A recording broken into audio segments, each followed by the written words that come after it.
Here we go. All right, let's welcome to the Misfit Nation, John Morley. He's a serial entrepreneur, engineer, marketing specialist, talk show host, and president of his local chamber of commerce. Welcome to the show, John. How are you? I am great, Rich. It's a pleasure to be here today. You got a lot of things going on, so I'm sure rest time for you is very quick because seems like you have 9 different things happening at once. Yeah, about 5 or 6. Yeah, at least. But I do, I play hard and I rest hard. Good, So, good. Yeah, that's helps an important thing. That always helps out to get that rest period in there to recharge the mind, recharge the body, and then move forward. Exactly. It's like you have a whole new set of batteries, basically. You have that, what is it, 10 or 15 minutes, and it's like somebody gave you $1 billion because you suddenly feel like you're a brand new person. Yeah. And then you just burn through that as quick as possible and then right back at it the next day. Yeah, but you try to figure out how not to burn through it so quickly. I think you try to figure out, well, what did I do? What can I do a little more strategically so that I can preserve more of my energy to the evening? Right. So, John, if you don't mind, why don't you tell some of the Misfit Nation about your story as far back as you want to go to how you started doing all these things and where you are now? Okay, well, let's go back to when I was in college. I was in college, and it was probably my junior year. I started a company called JCM & Son, which is a very small company. Actually, my dad had started it before me, and he was using it to do land surveying. He was not in technology or computer, so he already had started the company. I didn't know that he was going to give it to me.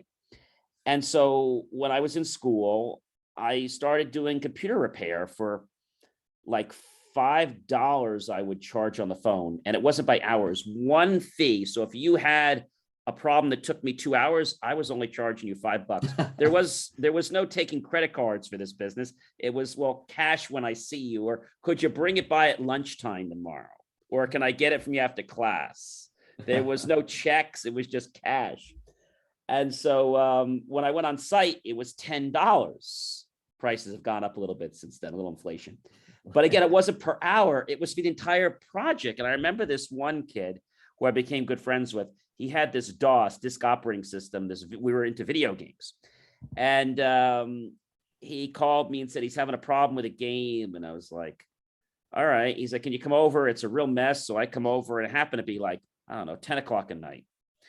And I came over and I looked at it and I said, you know what? I got some ideas. Let me come back tomorrow. This is going to take more than a few minutes. So I came back the next day, and it was an issue with his conventional memory. At that time, you could only have 640K conventional memory, and we weren't able to expand to the extended memory because DOS couldn't work with that extended memory in the very beginning. So that was a big problem. And so he wanted to play this game. It was some fighter game. I forget the name of it. And he felt bad after a few hours. He said, John, he says, I'll tell you what, he says, I'll give you the money. He says, you don't have to fix this. I said, no. I said, I'm going to fix this. I said, and if I don't fix it, you don't owe me a penny. He's like, okay. I said, how much you charge? I said, it's $10. He said, can I write you a check? I'm like, write me a check. No, it's cash. And I said to him, he said, can I get you a drink? I said, no, just leave me alone. And I said, what are you trying to do? He said, I'm trying to run this game, but every time I run it, it crashes. I said, you have a lot of time on your hands to play all these video games. Do you ever study for any of the classes here? In between. And so I'm talking with him and playing with the computer, and I was playing with some lines and putting it back. A few hours later, I fixed his problem because he's like, wow, you fixed it? I said, yeah, I fixed it. It was an issue of where the program was loading. It was getting into memory that other programs were stepping on. But it wasn't so easy that you could just quickly figure it out. You had to do a lot of troubleshooting. So I got that going. I even had professors that were calling me that didn't respect me in the beginning. And they're calling me and say, hey, John, so you're an IT guy. I said, yeah, I'm in your class. Well, but you do computers? I said, yes. Oh, okay. And they don't really want to admit that they need help because, again, they have a PhD and I have a nothing. And I wasn't an engineer yet. And they had this little chip or an attitude on their shoulder. Maybe it was me, but it just felt like they had an attitude. And then I decided to, I didn't want to pay for phone service. So I was very resourceful. And our university started adapting its own phone service, our own private branch exchange. So I became friends with the director of that, knew what I was doing. And I said, oh, you know what I'd like to do for you? I'd like to beta test your phone services and give you feedback on how well or not how well it works. And he thought that was great. I said, well, I'm going to need everything the university provides. I'm going to need the 9600 baud modem digitally on the phone. I'm going to need voicemail. I'm going to need 2 phone lines. I need to test the heck out of it. He's like, all right. He's like, I think I can get that approved. And then I said, you know what I'd like to do? I'd like to make this an internship. He goes and checks and he says, we can't pay you. I said, oh, that's fine. I said, I just want full access to everything on campus. Teachers, students, everything. He's like, John, he's like, I don't know if we can do that. I said, well, that's the deal. I said, I want access to all the phones, all the networks on campus. I want access to everything. And it was Rome at the time. And he was the leader for the company. And later on, in fact, he still works there today. He left that company and the university paid him a nice salary to basically manage this whole phone thing. Well, he was there and he said, okay, we're going to give you access. And he was a little bit leery about it.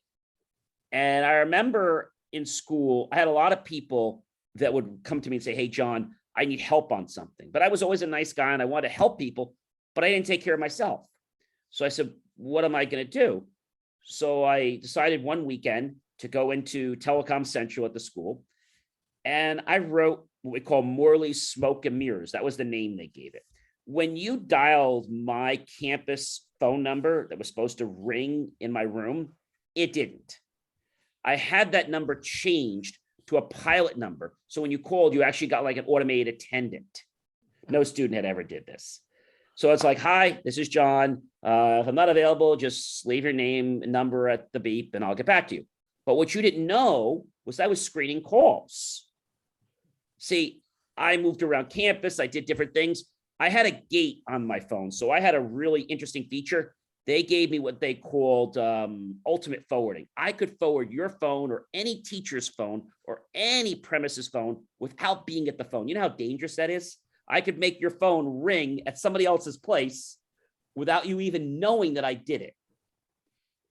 And so I had to have that access. So I had like top access.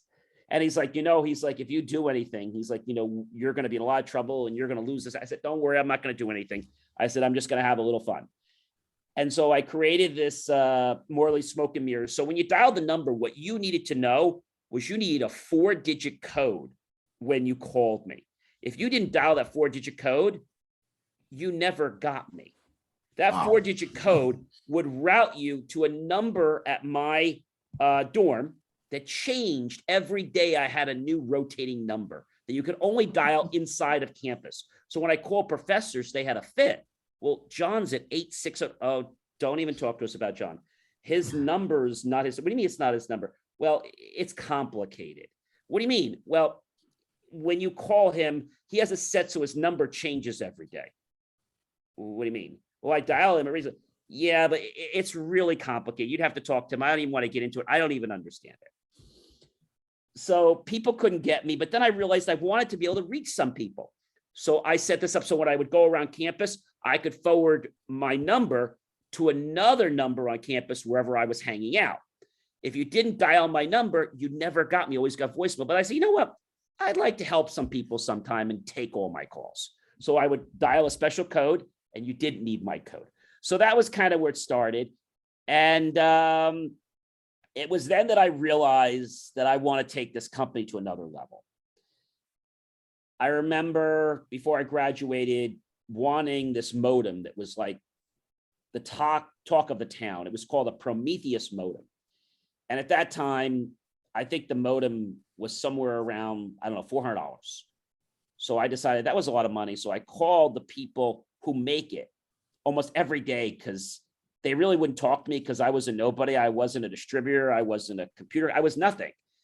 And they gave me distributors that sold it.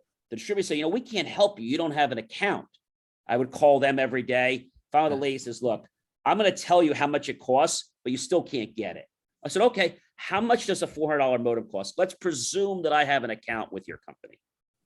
If you had an account with our company, and again, I didn't tell you this, it would cost you $199. $199, that's it, plus shipping, $850.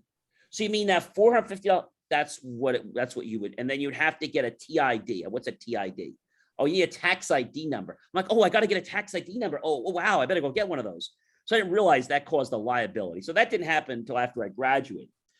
But long story short, I realized that I wanted to take this company and I wanted to grow it. So one of my friends was top in marketing, and he had a friend that worked for somebody, and his uncle worked for one of the largest companies in Manhattan. I'm not going to say the name of the company, it's still in business today. Well, they took me to the farm for a long time, over 30 some years. And about 10, 11 years ago, I said, enough's enough. Because they said, John, you're never going to be a marketing person, you're an engineer, but you're never going to know advertising. You just need to pay people to do that. And I didn't like that answer. And so after I had gotten certified in neurolinguistic programming and became a hypnotist, just for my own knowledge to help me get better goals, set faster, I said, I got to be able to do something. And that's what I realized now, finally, which was 10, 11, I can actually go back and say, I could do this. So I went to Xerox and said, how do I become a small mom and pop print shop? Don't know anything about printing other than the technology of printers. And it was interesting because after I figured that all out, I walked into this firm, knocked on the guy's door. Let's call him Robert. That was his name. I said, hey, Robert. He said, hey, John, how you doing? It's so great to see you. Listen, we got donuts, we got coffee, we got bagels, we got fresh muffins. How about those cinnamon rolls I know you like? No, I don't want any of that. I said, I just want to come by and say one word to you. Thank you. He said, you're welcome. You are so welcome. We got fresh juice too.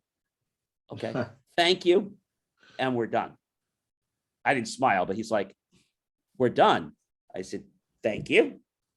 We had a nice run and we're done. He's scratching his head. He's like, I haven't had my coffee yet this morning, and this is kind of hitting me a little bit. Let me see if I can get Mark in your sales rep. Hang on a second. Mark, I got Mr. Morley here. Can you come to the office? Yeah, sure. Comes here. Hey, John, how you doing, bud? Nice to see you. Nice to see you too. Listen, Dana made those special muffins you got. I think she had made the Cinnabon this morning. You want me to go get you some of those and some milk or some orange juice? I'm like, no, I'm all good. I said, oh, okay. He says, John's not really very happy. Oh, no problem. Grab the jacket. Let's go to Mark Steiner across the street. Let's get some grub and we'll talk about it. How about that? Now, so I want to show you what Sharon's been working on all night just for you. She didn't even go to bed. She's been spending all night on this amazing campaign. You want to see it? No. And he's like, what's wrong with you? He said, I know you just need some food. Let's get your jacket. Let's go across the street. I said, I don't want to go across the street. I said, I want to say thank you. And I want to say we're done. Thank you. We had a nice run and we're done. He looks at me. He says, what are you trying to tell us here? I said, well, I'm trying to tell you that I fired your boss a few seconds ago. I'm firing you and I'm firing your 15-person team. Goes back in the chair and he's like, whoa. He's like, bro, that's low below the belt. He says, I can't believe this. You and I, we've been friends since you were a junior in college. I said, yeah, and you were taking my money and my father's money that I didn't have, and he was paying you to market my company before I was even out of school. Yeah, John, it takes time. This is a tough economy out there. You just got to keep putting money in. We'll get there. How long? It's going to take some time. You got to put some more money in. And I was like, it's funny. When I give you $100, and I'm just using that arbitrarily, you take me out to breakfast at a diner. When I give you $250, you take me out to Bennigan's with a nice dessert and ice cream. When I give you $1,000, you take me out to Ruth Chris Steakhouse. Yeah.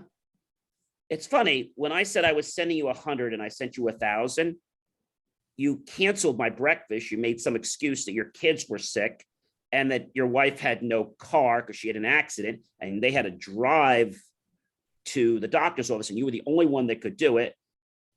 And then your boss was coming in magically and you could only see me for dinner. I said, I'm on to you guys. Well, no, John, we're just busy. You don't say we're really busy. We gave you we spent a lot of money on you on dinner. I understand that. And I spent a lot of money on you guys too. And I said, you didn't know what you were doing. You subbed everything out. You charged me when the deadlines were up. He's like, so what are you doing? I said, well, we're leaving you. Oh, where are you going? I hope you're not going across the street. Let me just tell you, Chris, he's terrible. I can tell you things about Chris that I really shouldn't share publicly. You don't want to go over there.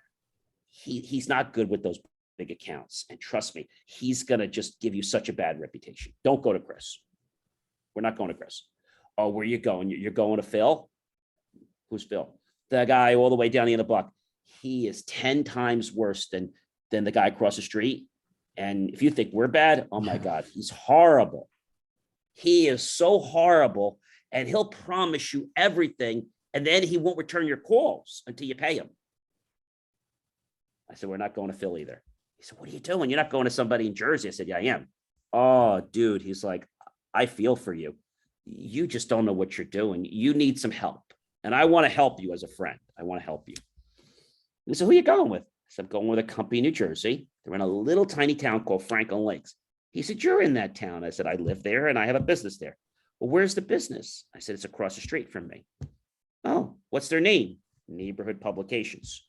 Oh, that's a weird name. He says, they'll probably won't be in business long. I could tell that name's not very solid. They'll be out of business in a year. I guarantee you. So then he says to me, who's the sales manager? I said, Chris something. Who's the owner? John Morley. Who's the owner? John Morley. Who? Take your hand up. John Morley. You're saying you own that company? Oh, now we got to sit down. You need a drink, because I think you're just like, you're like on a dreamland, and I want to bring you back to earth, because I'm really feeling for you, because your family, what's going to happen to you down the road. I want to save you right now before you start burning and wasting time and money, because I know what I'm doing. I said, you do? Yeah. So we went away. 2 years went by. We failed. And then he calls me back. We're doing well. John, Sharon and I want to come by and take you to lunch. I said, that's nice. Yeah, we want to talk to you because, you got some big accounts now, and we want to, teach you how to handle these accounts, because you don't really know what you're doing. So what we want to do is take these accounts from you, take care of them. You pay us. We'll keep the brand name of Neighborhood Pub on there, and then we'll do all the work. I said, why the heck would I do that? I said, I'm busting my tail to get these clients and the reputation. I said, why would I let you destroy that in a fraction of a second? Well, because we have advertising experience. We're a Fortune 500 advertising company. Yeah, who's very good at conning people. I said, I have a concept. Why don't we take some of those people who, you're probably going to lose, they haven't paid their bills, that aren't going to come back, they haven't gotten an ROI ever since they've been with you. Why don't I take some of those, help them, talk with them, get them a new plan, get them returns on their investment, profits, keep your name on it. That's fine to me. And they're actually going to stay with you because they're getting a return frequently. How's that for a concept? John, that's above my pay grade. Okay. Well, listen, I want to thank you so much for coming by. I don't need lunch, but I do thank you for coming by. If you ever need a professional advertising, marketing, graphic, digital design, and video company, or you need a great IT company, why don't you reach out to me? We'll be here. We'll be growing. Okay, John, take care. It's really nice seeing you too. I got to go. And so that's what got me into starting a marketing company, because it's probably saying, why does an IT company start a marketing company? It makes no sense. Nobody knew what they were doing, Rich. Right. Nobody. So I would come up with ideas in the morning, and I'd have my team put them together. I'd hit a button, and I'm printing them at our center at 2 a.m. And I still do that sometimes now. So I like the idea of JIT Concepts, president of the Chamber of Franklin Lakes, that I made a 501c3. And I'm very good because I donate all my graphics, all my media, and all my printing. So I get the word out really well. And I produce over 40 hours of motivational content a week that I just share out. And I'm just very passionate about what I do. So the IT company, one of my first dreams have come true. We use a slogan that most people can't print, And that is Wall Street trusts us with their IT and technology needs, shouldn't you? So I had one of my competitors, he said, so I could print that on a card and mail it. I said, yeah, and you can commit mail fraud. What do you mean? I said, we actually do work for Wall Street. You do? Yeah. He's like, well, I just thought you put that on the cards. No, we do work, and I have a level 9 clearance with them. Really? What? I said, you can't print stuff and mail it. It's Right. just not going to work. That's illegal. I said, that's mail fraud. Really? I never thought about that. Yeah, and it's pretty hefty per violation. Huh. They probably said, no, So I I'm gotta stop. Yeah, he's like, I got to watch what we're mailing out. He's like, I didn't know that. He said, we're mailing lawyers. I said, you better watch what you're doing, because each one of those could be hitting you for 20 or 30. And I don't mean dollars. Yeah. What do you mean? Big ones. The 20 or 30,000 to start. Wow. Yeah, he said, that's what my marketing company told me. I said, yeah, it sounds like you actually might need us.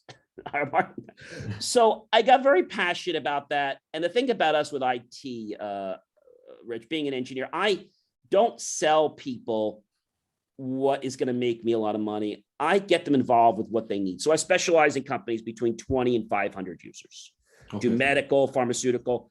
And so I have conversations with people. Look, this is how it's going to work. This is what needs to be done. And this is what we should be doing. Oh, we don't want to do that. If you don't want to do that, that's fine. We may not be the firm for you. We may not be the right company. And I respect that, well, our whole budget's only $200 or $300. Yeah, we're not the company for you. What you may want to do is look in the yellow pages for, some of those people that do like a $200 contract for the year, but they're not going to do what we do. They're not going to do custom systems. They're not going to guarantee. Who guarantees a computer for 3 years that builds it? I don't know too many people. We build a computer, we guarantee it for 3 years. It has an average lifespan of 15 years. I should say maybe 8 to 10, but our servers have an expectation of 15 years. So people said to me, John, you're building stuff too good. I said, yeah, but that's what we do. They said, you should just skimp on the stuff. Like, don't build it so well. And that got me passionate. And I forget how many years ago it was, but I got on Blog Talk Radio, which you probably may or may not be familiar with. And we started taking calls. So Blog Talk is, it's a thing for casters. It's mostly audio. It's not video. It's just audio. Okay. And they had their own little line where people could call in. And I thought it was the greatest thing since sliced bread. I had a time that was amazing. And I wanted to get on national radio, but I'm nobody. So I keep sending little letters out and demo reels through email. And finally, I get a guy that bites in upstate New York. And he says, John, he says, we're going to give you a shot. I said, wow. He says, how would you like Thursday night from 9 to 10 p.m.? I said, that's prime time. He says, yeah. He says, we got 48 states we can syndicate you to. I said, that would be amazing. He says, yep. He says, so we got started with them. We were with them for a couple of years. We did really well. Again, this is all free. We got to the point where we're just going to start accepting advertisers. I brought our first advertiser to the station, which I thought was amazing because I was going to make a nice percentage. I think it was 60%. The check was $3.5 million, but here's the bad part. I don't get any of the money. So I called the station. I said, what happened? Programmer, he said, oh, John, this is a complicated one. I don't have an answer to this. Let me give you over to the station manager. Rob, what are we doing? Yeah, John, everything you did was exactly correct. And you would have normally gotten 60 to 65% easy. But this was one of those weird deals. The ball just kind of fell on the other side of the fence this time. What do you mean? Well, it's just kind of how the deal went. You're really going to have to talk to Mike, the station owner. Can we have him call you? We'll have him call you. Mike, how are you? Hey, John, how are you? Nice to see you. How's everybody? Everybody's great. Listen, I have a quick question for you. I brought you an advertiser. Supposedly they say a check. Yeah, thank you so much. We got a check for them yesterday for $3.5 million. I said, oh, well, you're welcome. Where's my money? Yeah, see, we have to talk about that. I said, what do you mean? You see, we got the money and the check was all good and it was great. And they're going to be a repeat client. I said, well, why am I getting the short side of stuff? Yeah, it's kind of how the ball bounced. I said, well, I don't want to hear that. I want to know what happened. So I said, you want to know the truth? I said, I want to know the truth. He said, here's what happened. They came to us and they didn't want to advertise on your station. They didn't. No. They bought you out. What do you mean? They bought your whole show time out. Oh, wow. I mean, the network, they bought the timeout from you. Yeah, he says, and the price you're paying and the price they're paying. So 3.5 million was a lot more than the couple $100 you were paying. I said, but I have great content. Yeah, I know, John. It's not personal. It's just business. I said, Wow. but I'm growing. I'm an aspiring. I know, when you get growing, come back to us. I said, you know what? I'm never going to come back to you. I said, the way you treated me, I'll never come back to you. He goes, oh, that's a shame. He says, we would miss you. He says, if you grow, come back. We'd love you. I said, I wouldn't love to be here the way you treated me. He said, it's just business and we got to pay the bills. This isn't a not-for-profit station. I said, I get it, but I put my heart, my blood, my sweat, my tears into programs. And you were great. You were one of our top people. Oh, I'm glad. And thank you so much for the check we got. We really appreciate it. That's gonna, I said, what is the guy? What is he doing? I'm just curious. Well, we can't tell you too much, but what I can tell you is it's a political candidate and he wanted your slot to motivate people to vote for their side of the election. Oh. So I said, what happens after the year? He says, well, they're going to keep it for their whole party. I said, oh, okay. So you're going to charge them 3.5 million every year? Pretty much. That's a lot of money. He said, well, he's going to pay it. And I went away with my head between my legs, kind of like, what am I supposed to do? And I kind of gave up radio and video and all kinds of stuff. And I said, I don't want to do this anymore. About a year or two after that, a friend of mine said, hey, John, I have this guy I want you to meet for your show. I said, I don't do the show anymore. I'm sorry. He said, well, you don't do the show. I said, I don't do it anymore. Oh, well, listen, I have this guy I want you to meet. He actually wants to know if you'd like to be a co-host. That'd be great if I had the show, but I don't have the show. Well, can you at least talk to him? Like, yeah, I'll talk to him. So I talked to the guy. He's out in, I think he was out in Chicago, whatever. He said, hey, John, it's nice to meet you. I was just wondering, could we do one show? I heard a lot about you. Could we do one show together? I feel great energy. And I said, all right, we'll do one show just for old time's sake. He said, oh, that would be so cool. I would just love to be on the air with you. It'll be fun. So we did one show. We had a blast. And he says, can we just do one more show? I felt this show so much that I just want to do one more. I said, I'll tell you what, I'll do one more, but then I don't want to hear after you that we're going to do another show because you want to do another show. No, I won't do that to you. Okay. Second show happens. And I said, hello, everyone. It's been great being here. And this is our last show. So I want to thank you for all the many years. And he said, well, John, not quite exactly. What do you mean? Not quite exactly. We agreed it's our last show. Well, we agreed. However, what I didn't know about is that you were going to have 6 guests lined up coming up for your next shows. You have 6 guests in the queue. Well, what do we do? Well, we can't not air anymore because there's people waiting to get on the show. Are you serious? Yeah. All right. Well, it looks like JMOR Tech's coming out of the closet and we're getting back on the air again. I guess I'll have to be ready for it. And then after that, I decided, well, if we're going to do that, I might as well go full force. And I started with my video production again. I started a video school. I have interns that come in that shoot video for me. Wow. And I have my John C. Morley Serial Entrepreneur channel, which I literally just before this, I was just on streaming out on LinkedIn. There's several other places. And that's my short cast. It's about 20 to 40 minutes. Tonight, we talked about why and how the attitude of gratitude and how do you feel gratitude, not just say it. So we talked about that tonight. And then I have 2 other channels beside that in JMOR. I have Envision Networks, which is a science network. And it's called John the Science Guy. I had a network with John and we do all kinds of science experiments. And in the experiment, we teach you something about yourself. So we did one about disappearing ink. And I said, you never should lie to people. And I used disappearing ink and I put the thing, if you do, the truth will come out. And I rubbed that off and I said, you know why you don't want to do that? Because sooner or later, you're going to be invited to a party, a very private party. You know who else is going to be not invited? Mr. and Mrs. Grape Juice. And they're going to show up when you least expect it, all your friends and everyone that you regard. And they're going to expose you for the true liar that you are. Wow. So that's the kind of stuff. And I just motivating people. I mean, my latest thing in Christmas season, December, I started making it a series. So I call it 25 gifts of inspiration to change your life around the holidays. So I started unwrapping presents, giving myself gifts, cheap little things. So I had I don't know, like one thing I had was a trash can, small one. You get the dollar store, wrapped it. I unwrapped, like, I wonder what I got. And I'm unwrapping. Oh, wow, it's a trash can. Why would I give myself a trash can? I got it because maybe we need to eliminate certain things and certain people from your life. Let's talk about how we can do that with some techniques. And so that spread me to the thing of finally bringing my book out of the cupboard, which will be out in a few months. 25 gifts of inspiration to change your life and everyone else in it. It's 3 chapters. All major areas, Amazon, Barnes, and everything. I don't know if I'm going to do Amazon. The plan is to do a virtual book tour on it. So I'm going to virtual book tour. And I also want to visit Barnes and Noble because I spoke there before. And I used to speak for them when I was just out of college, but they said, John, we can't take you anymore because you're not an author officially. When you get a book, come back. You can speak all you want. There was a policy. So now I'm going to have a book. I want to do some book signings.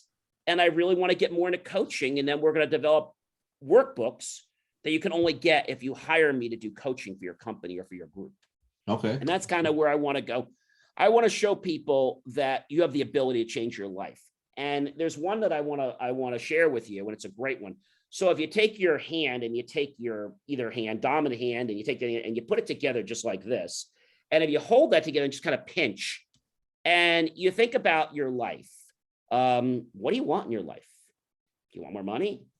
Imagine going to a car dealership and buying whatever car you want. This time, you could have any option, any price tag, any way you want it. And the salesperson's just clicking everything, and you don't care what it costs. You're literally just basking in all the features, all the options. And now imagine yourself driving out of that dealership with that car, smelling it, feeling it, riding down the road. How do you feel? You feel really good, don't you? Well, heck, you got your new car. Where do you want to go? Where do you want to go to eat? What do you want to do? Do you want to get on a plane? Do you want to go on a trip? Now imagine for me, money just coming into your bank account. Sleeping, awake, money just keeps growing in your bank account. The more you think about it, or even if you don't think about it, with every breath of your life, money just comes in. And in fact, money's starting to come in so easily that you wonder why this never happened before. Relationships are becoming easier. More people are regarding you, and it feels good. Imagine going to a department store and people are asking, can they help you? When before, they only helped the person that seemed to be buying 10 or 20 things. You're now buying 50 to 100 things. They're spending all their time with you. You're getting all their attention.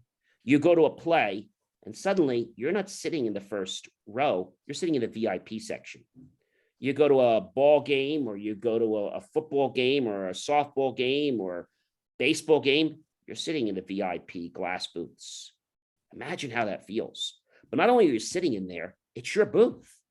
So you can invite any friends you want, have any food you want. Doesn't that feel great? Feels great to know what that's like. You can feel that, right? And as you can feel that, let go of your hand. And right now, you just created an anchor in your body. If you take your thumb and index and go back, you can feel a little bit of that feeling in your body. If you do that for 7 days, you see, your mind and body doesn't know what's happening in the outside world. It thinks the same way. You probably know the story of the famous basketball players that would practice every day of their life. And when they practiced, there was one group that practiced every day, and they were great. There's another group that didn't practice. They just didn't practice at all. Third group that practiced, but in a room closing their eyes. So the question I have, which group do you think did better? Probably the ones practicing with their eyes closed. Exactly. So the ones that didn't do anything, they were worse than the other people because they lost muscle skills, right? And they lost confidence. The people that practiced were good, but the people that closed their eyes were just a tiny bit better. Now you might say, how the heck is that possible when they weren't practicing? You see, when you close your eyes and you use your mind and body, your neurons are sending messages to fire the same muscles and joints, ligaments and connections of your body that you would if you were actually practicing on the court. Yeah. And then so when you rehearse you actually make it happen, but your body doesn't know the difference. That brings like New York Mets had a player years ago that his dad would throw tennis balls at him with numbers on them. He had to yell the number out before he hit it. Oh, wow. And that's how he learned to hit baseballs. He'd have his eyes so focused on that ball to try to figure out what was on it. He was able to hit the ball. And that's how he made it from Pee Wee all the way up to the majors. Just by instilling that focus on his son, he made him get to the pros. That's an amazing story. But a lot of people don't realize that most people don't use more than 1% of their brain. Oh, yeah. And they never will, which is unfortunate. You probably know that most people say they have a bad memory. Now, that's a perception. Dr. Wayne Ford said that, if you believe you can't, you're right. And if you believe you can, you're also right. So when you say you don't have a good memory, you're going to bring more about that on. So people say to me, John, well, how do you have a good memory? I just can't remember. I said, well, first thing you have to think to yourself is you got to say you have a good memory. Yeah, but what else do I need to do? Because I got to remember something. I said, well, imagine going to a store. Okay. Doesn't matter what store you want to go to. Maybe it's BJ's, maybe it's Walmart, maybe it's Food Town. I don't know what stores there, Kroger's, depending on what's around wherever you guys are watching. And you might say to me, John, I don't know what's going on, but one thing is I have to remember all these great things in my life. And you're going to the store and let's say you have to get milk. Okay. So imagine, I don't know, a big archaic boat, okay, several sails. And imagine that you have to go get a gallon of milk. So I want you to see the whole deck covered with gallons of milk. You can picture that any way you want. Now, let's say, in addition to the milk, I don't know, you need to get some cheese, you need to get some crackers. Okay, well, just above the gallons of milk, there's a mass in the center. And it's coated with cheese. And if you touched it, you get it all over your fingers. Right above that, there's the first flag.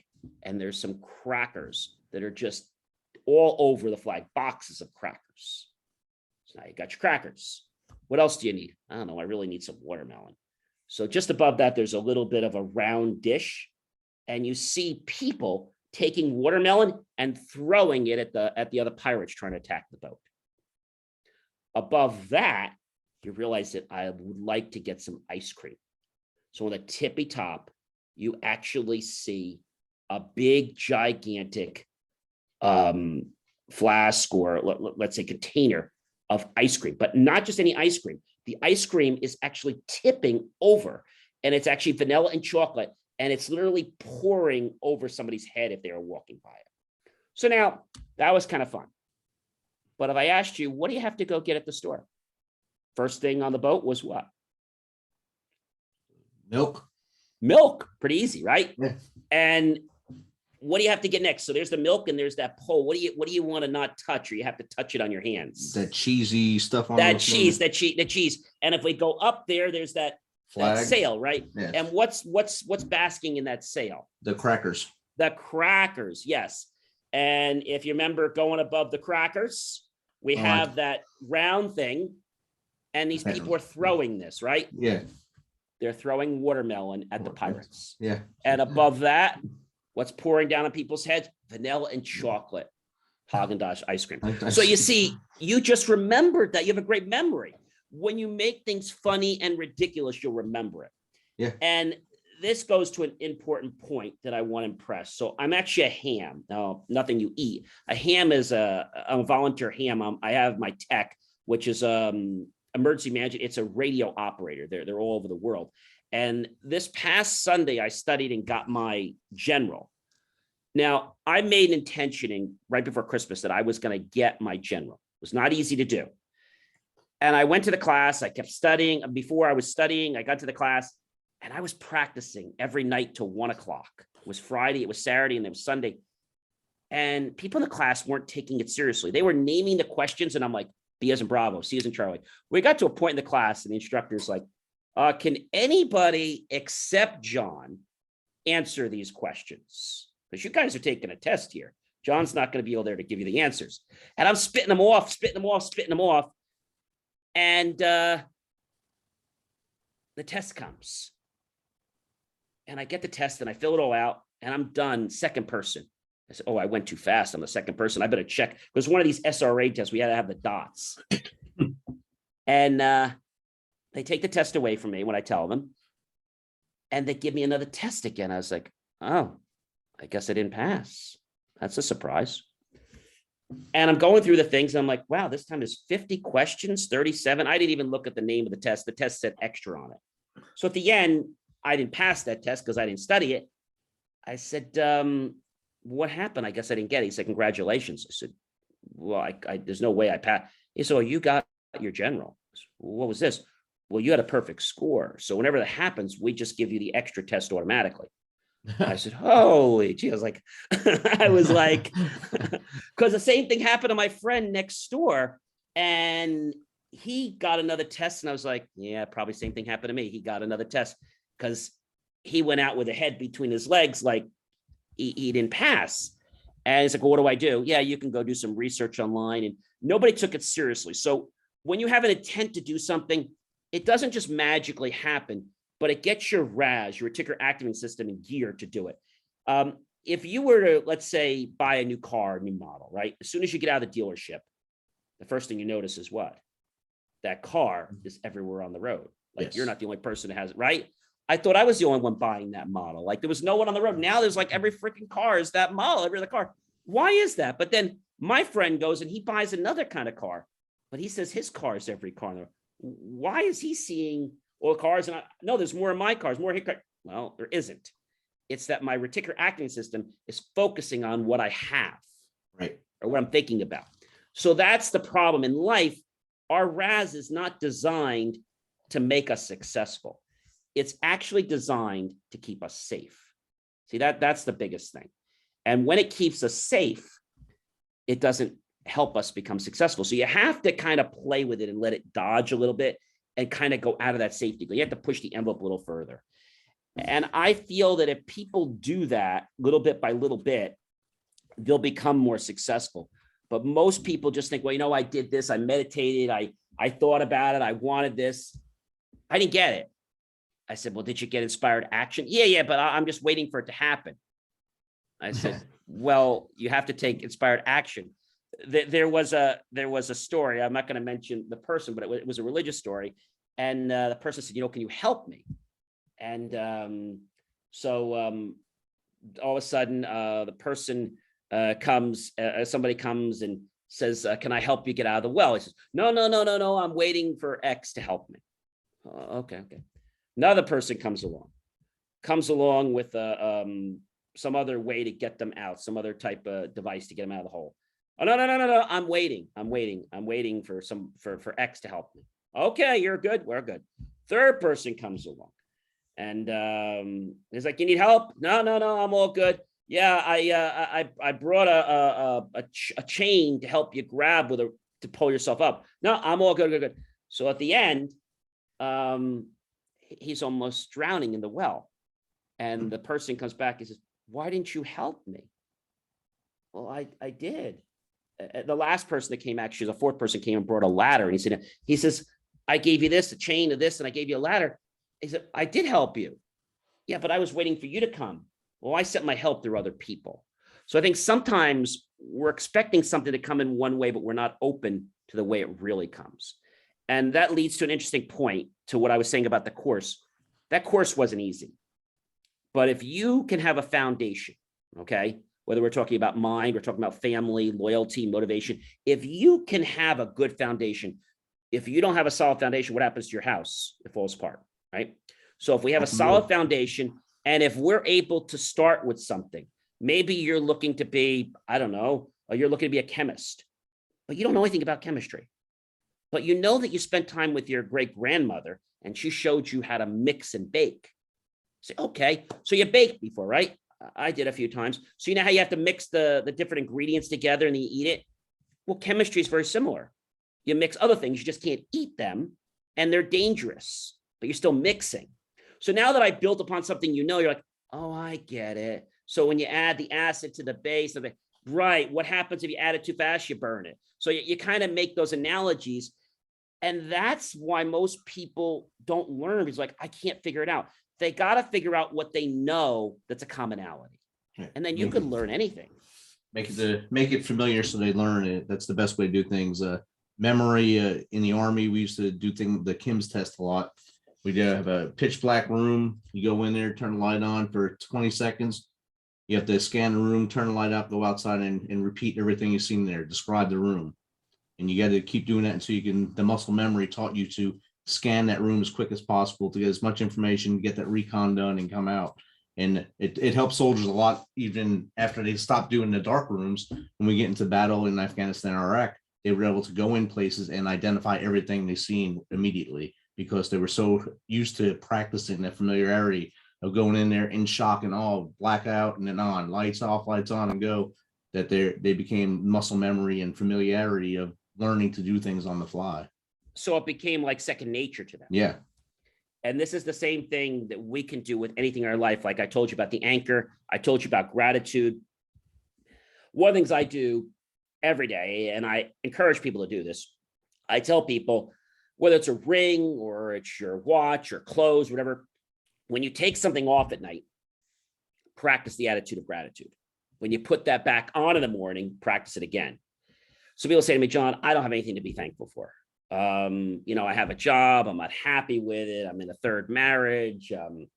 My kitchen's a mess. I have 2 kids. I can hardly feed them. Okay, so what's I can't be thankful because I can't live. Okay, well, why don't we step back a minute? First, let's be grateful that you're alive. Okay, let's be grateful that you have 2 beautiful children, right? Yeah, I guess. Let's be grateful that not only do you have the 2 beautiful children, but you have a job and you're able to put food on the table, right? Are they starving? No, they're not starving, but I can't give them filet mignon and stuff. I said, but you're able to feed them. Yeah, I am. Okay, so we got that. You got a roof over your head? Yeah, I got a roof over my head. Okay. You have money in your wallet so that you can put gas in your car? Yes. You have a car, right? Yes.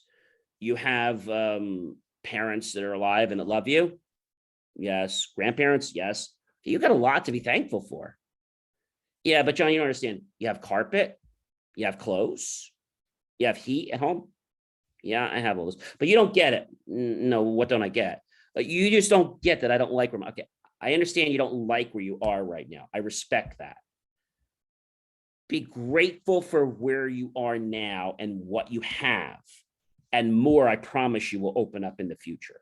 Well, I don't know how to be grateful because, I don't know, this is just stuff I'm doing. I'm just going through life. I'm going through the motions. So feel gratitude. How do I feel gratitude? Close your eyes and just feel in your core what it is like to feel something. You ever had a relative go away on a trip, or a friend or significant other? They go on a trip and you don't see them. Now, it's not to harm you. They're going on a trip or something. Nothing's wrong. You close your eyes and you miss them, right? So you're grateful that you know they're coming back. Can you do that? Practice being grateful for 1 minute every day, then 2 minutes, then 3 minutes, then 4 minutes, and just practice that. And the lady says, well, when do I do that? I said, it's really simple. I said, you go to work early in the morning. Every time you go outside your apartment where you live, I want you, every time you touch the inside of your doorknob or the outside of your doorknob in your home when you leave your apartment, I want you to take that gratitude check every time you leave and every time you come back in. She talked to me a couple of weeks later and she's like, how you doing? She's like, well, I'm okay. I got a promotion. So, well, that's good. You can be grateful for that, right? I said, you know what you've also be grateful for? You can see, you can hear, you can walk, and you have great health, and your children have great health. Yeah, I guess you're right. I was talking to my friends and they were just telling me how bad I have it. Yes. So first rule is don't listen to your friends, because your friends are not always going to help you, in all due respect. She's like, yeah, I know. I said, you have to let them know that they have to be grateful. She says, well, they were just doing the same thing and I was repeating what they were telling me, and you feel more miserable. So I would tell them to either change where they're going, or you need to find some new friends, because I think that's your problem. She's like, yeah, you're right. There's this one lady, Mary, and I don't know if I want to hang around with her anymore because she's always complaining. She's divorced too, but she's complaining worse than I am. And then I just pick it up. I said, yeah. And then you just keep reverberating what she's been saying. She's like, I know. So it does work.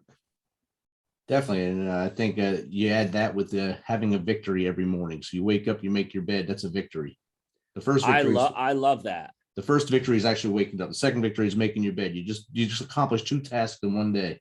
And then you gratitude. I'm grateful I'm able to wake up and make my bed. So you combine the both of them and you're able to get through your day. You putting up a lot of great things in this chat. You did a lot, most of the talking. I just sat here and got to absorb a lot of it. It was great. I'm running out of time because I don't have the pro account here. But how does someone get in contact with you? Sure. How do we get in contact? Very easy. So I have a link tree. And I can put that in the I can put it in the chat or tell you guys what it is. It's just Linktree, linktr.ee. So linktr.ee/JOHNCMORLEY serial entrepreneur. Take a look at some of my content. Check it out. I think you'll like it. And the last thing I'll leave you with is this: when you stub your toe in the morning, which happens to some people, think of it like this: it's a bump in the road. When you hit a bump, when you go through the desert, do you talk about that bump 7 months later that you hit that bump and it was a problem? No, it was a bump. So don't let your whole day go downhill. Shower, break a dish, annoy a client. It's a bump. The rest of my day is going to be great, and I know it. Awesome. Thanks, John. Thanks again for taking some of your time to join us here on the Misfit Nation. It was a pleasure, Rich. Thank you so much for having me.